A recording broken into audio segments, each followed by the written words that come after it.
Hi guys, Pete the Wargamer here, and I'm joined by Luna once again, and we're going to be talking about the Lanterns of the Cleansing Light, who have won my first Homebrew chapter competition. And basically the chapter is, in terms of a background-wise, they are a successor chapter to the Salamanders, which is why when you see this miniature completed, you'll see that it has these kind of flames on its sword, and this is where the main kind of focus of this conversion was around. So these guys have kind of this low-level kind of psychic ability, which gives them the ability of pyrokinesis, which is the control of fire, and they use this ability to hunt out and cleanse chaos corruption. However, they can't just simply conjure the flames. They have to have some sort of pilot light, which they carry around in the lantern, and that acts as like a seed that they can then grow and manipulate and then actually use in combat. So I wanted the chapter to be very much almost like a subdued versions of what the Sisters of Battle aim to do. They go out to aim corruption, burn heretics, or whatever. But everything's loud, bombastic, and everything's over the top. But these guys are a lot more subdued. They're a lot more kind of stoic in their attitudes to what their job is.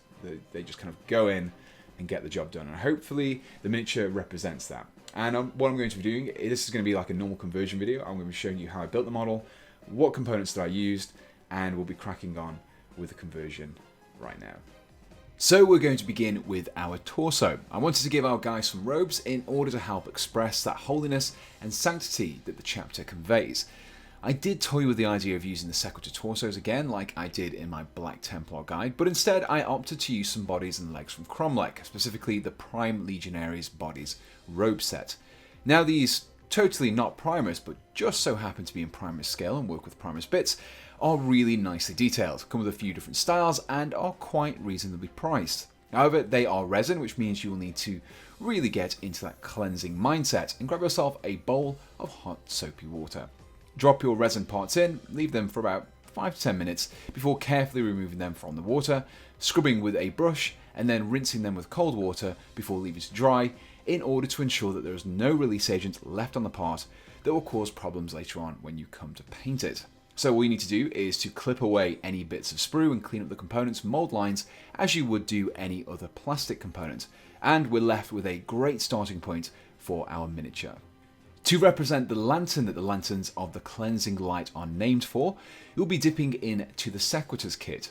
You'll need to grab yourself 2 components that carry the open redemption cache. We don't need to do anything with the arm, but we want to clip away the cache from the hand.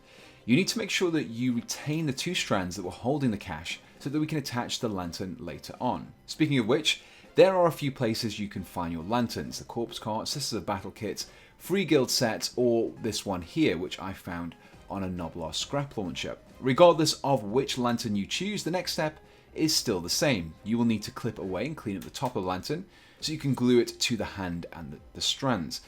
Once you're happy with the positioning, you can then attach the arm to the torso.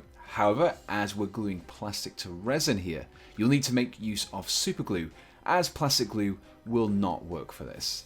To represent the influence that the lanterns have over flames, and for maximum awesomeness, we're going to be giving our Marine a flaming sword plucked straight from the Free Guild's Wizard set.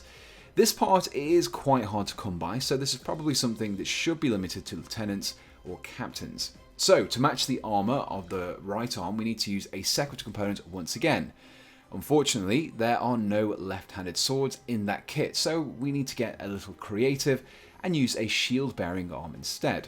Luckily for us, there are quite a few of these, and the hands are already holding onto the shield handle, something that we can quite easily use to represent a sword handle instead. With the components picked out, you'll need to cut just below the crossguard of the sword, and also cut away the pommel as well. Use your knife or file to clean up the contact points, before using a pin vise to drill a small hole into the underside of the crossguard, dead center beneath the blade.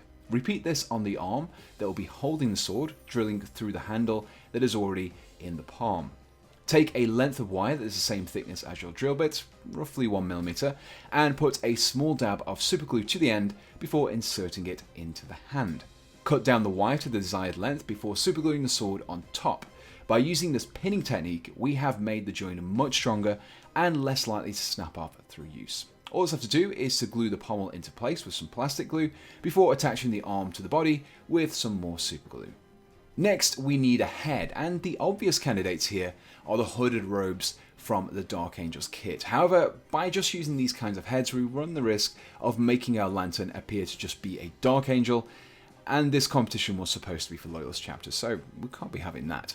An alternative to this are the heads that sport rebreathers or masks of some sort. Being around so much fire is hardly going to be great for their pulmonary health, so masks make sense here, and also allow us to move away from just looking like a Dark Angel. Luckily for us, there are some heads in the Eliminators kit that are a perfect mix of hood and gas mask, so just head over to your bit supply of choice, bits box in my case, and order yourself some of these and superglue them to your torso.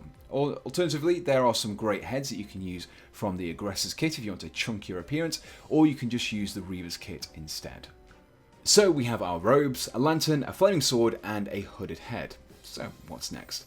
Well, more lanterns, of course. When you're stumbling around in the deepest, darkest parts of the universe hunting out chaos corruption, the last thing you want to do is to realize you need a backup light source. So, as I mentioned earlier, there are lots of lantern sources, but some good, small-sized, belt-suitable lanterns can be created by cutting up the flamer from the Sisters of Battle kit. The muzzle just needs to be cut away from the rest of the gun, cleaned up a little, and glued to your torso with, yes, you guessed it, more superglue. The compact lantern is good for adding a little detail to your squad leaders, and is also much more cost effective for building a full army of these guys. So normally I don't go into the basing side of things in these videos, but as this is more of a one-off creation, let's do something a little special. So begin by grabbing yourself some square bases.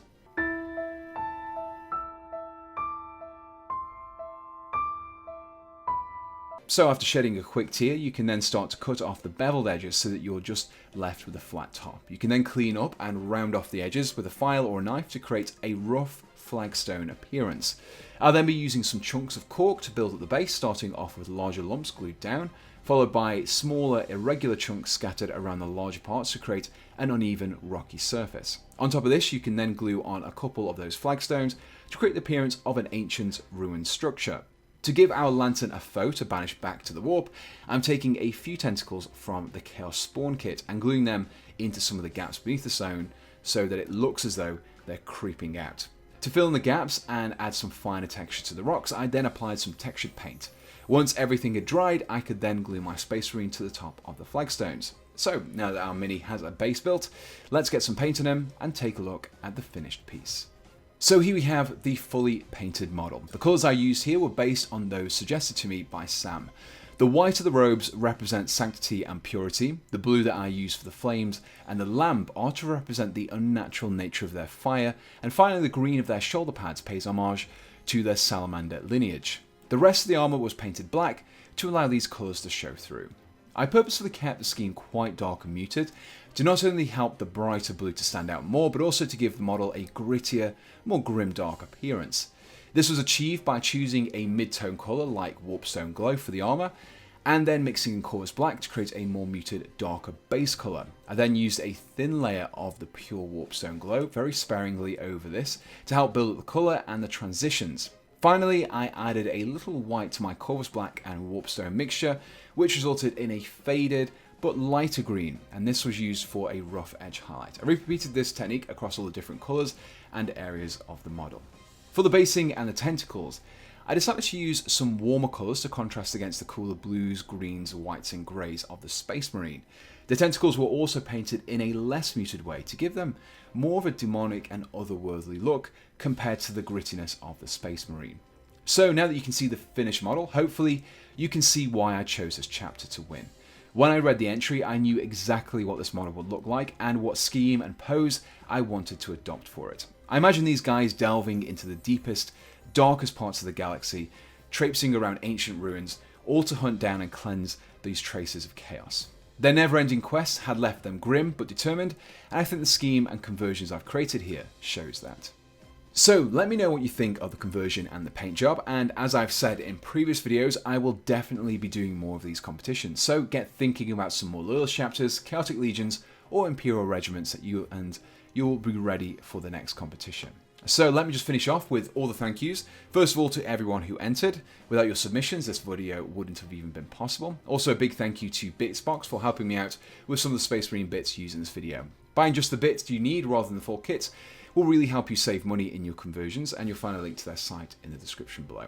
However, if it's full kits that you're looking for, then check out 5 Stone Games using my affiliates link in the description below. I do a lot of work on their channel, and you can pretty much pick up any wargame related products on their site for a discounted price. And if you follow my affiliates link, then a little bit of money comes my way, which I can put directly into producing these videos. And finally, I just want to say a huge thank you to probably the most important people of all, and that is of course my Patreons. Thank you to everyone who continues to support me on Patreon. Your patronage just helps me with the cost of producing these videos, and if you too would like to lend me a hand, I've included my page in the description below where you can donate to me from as little as $1 a month. Also in the description you'll find a link to my Discord server where you can chat with anyone who's interested in my channel or all things wargaming, and again, just make sure you check that out. It's a really cool community. So the only thing left to say is thanks for watching and goodbye.